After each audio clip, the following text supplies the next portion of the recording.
Монголчуудын генетик нөөцийн мэдлэг, технологи, генетикийн нөөц бүгдээр дундын юм шиг харагдаж байгаа боловч яг нарийнда хүрээд ирэх юм бол айл болгонд өвөрмөгц технологи өөрт нь хадгалагдсан генетик нөөц байж байгаа. Жишээ нь одоо айлд харуул хийдэг технологи айл болгонд өөр.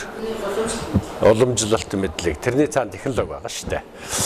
Тэрний цаана генетикийн нөөц нь байгаа. Яг юугаар ямар аргаар яаж хийж яах вэ гэхээр зэрэг тэр юугаар гэдэг нь нөөц нь яаж гэдэг нь технологи нь. Тэрийг дамжуулаад ирсэн мэдээлэл нь бол уламжлалт мэдлэг. Одоо манай эмигийн тараг шиг амттай тараг би ууж үзээгүй гэд хөнгөлж штт. Тэр эмээгээс бид нар тэр технологиг авч үлдэж чадсан уугүй юу?